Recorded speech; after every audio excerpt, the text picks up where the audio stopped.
And now a few comments from the chairwoman of the SAMC Foundation, Ms. Allison Creekbaum. Good morning. I'm sure that all of my colleagues who volunteer with me on the Medical Center Board of Trustees would all agree that just like this video, it really does seem that although, ACOM has been an acronym in our vocabularies for years, and we've had a lot of events in our calendars based around ACOM fundraising, it seems like it really did just happen in the blink of an eye. It's amazing. It's been an extraordinary journey for all of us.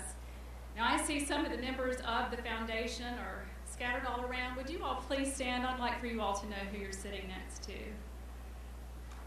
Some all over in the front up here. Thank you. Well, we've all watched as this has gone from concept to the realization of a dream. And along with that dream, we have this beautiful building here in our backyards. I never thought, 10 years ago, I would not have thought we would be standing here talking about this. But we've also brought in the wonderful and highly skilled, qualified faculty and the staff members and these medical students from all across the country. And I want to ask you all, did they warn you about the heat and the gnats? We should put that on our applications, perhaps. So we've been hearing a lot today about the economic impact the college has in our communities, and we've also been hearing about what this will do for rural medicine.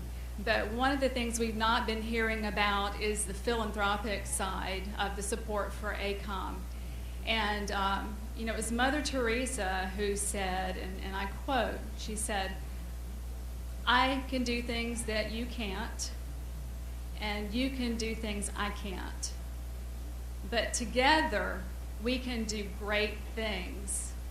And that's exactly what this community has done and will continue to do, I know. As of today, we have 306 people who have given gifts to the capital campaign for the foundation. And those have been corporations, business owners, individuals from all walks of life, and the gifts have ranged in a number of sizes. But they all know that they share a single goal, and that is that they know that this college is going to help provide for our communities a sufficient quantity of primary care physicians so that when our community members need help, they actually have a primary care physician available to them.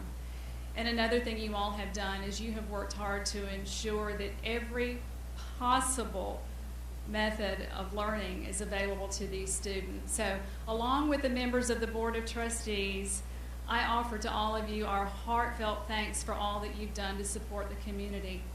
And to date, that total that's been given is $3.2 million. So thank you all very much. And I know one thing.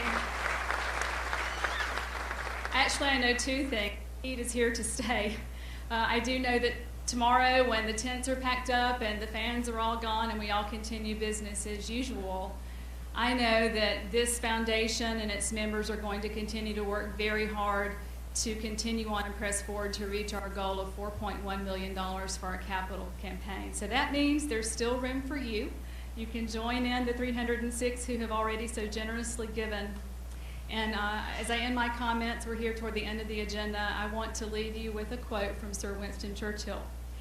And he said that we make a living by what we get, but we make a life by what we give.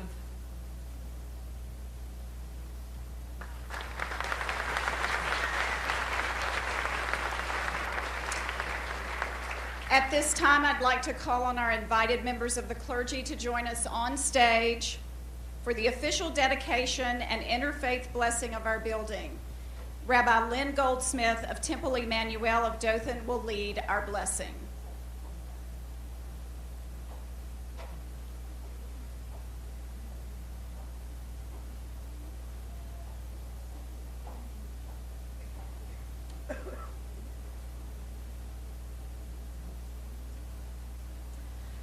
We are all created, B'Tselem Elohim, in the image of God, and yet each one of us is unique.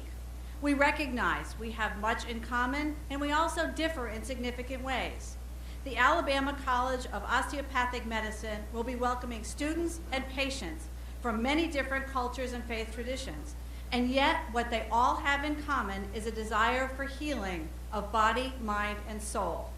In that spirit, we've invited members of 6 faith traditions to share a short example of their sacred readings that speak to healing. We will each introduce ourselves, our religious affiliation, and where our reading is found.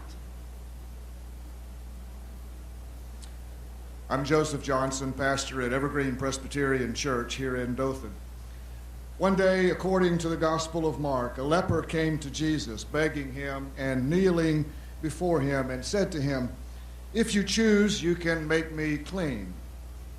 Moved with pity and compassion, Jesus stretched out his hand and touched him and said, "I do choose. Be made clean." Immediately the leprosy left him and he was made clean.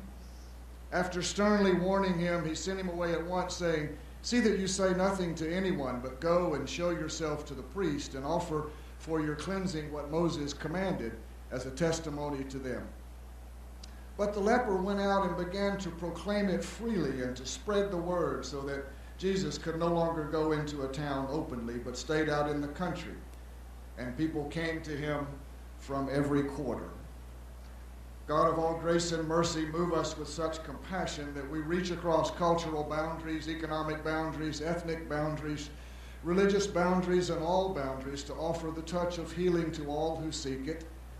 Cause such compassion to be rooted in this place and to be shouted in every corner freely, that those in need of care would come from every quarter in the hope of peace and comfort.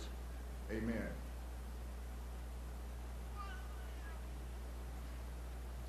I'm Guru Prakash. I represent Hinduism. This prayer is actually geared more for the students, but it's applicable to everybody. Acquiring wealth is one of the few things necessary in the pursuit of happiness. There are many different kinds of wealth. This prayer asks God not only for wealth, but describes what kind of riches we are seeking. Nachora haryam. This asset cannot be stolen. Nacharaja haryam. A king cannot confiscate this wealth. Na bhratrubhadyam, siblings cannot come and ask for a share. Nacha bharakari, this wealth should not be heavy so that you can carry it anywhere you go. And most importantly, veye krute vardhate eva nityam, the more you spend, the more it grows every day. Vidyadhanam sarvadana pradhanam, knowledge is the greatest of all wealths. So, may he, whom the Hindus call Brahman, Jews call Jehovah, Christians call the Father in heaven, and the Muslims Allah, shower you all with this great wealth, that is knowledge, not only during your stay in the college, but throughout your professional life. Om Shanti, Shanti, Shanti. Peace, peace, peace. Thank you.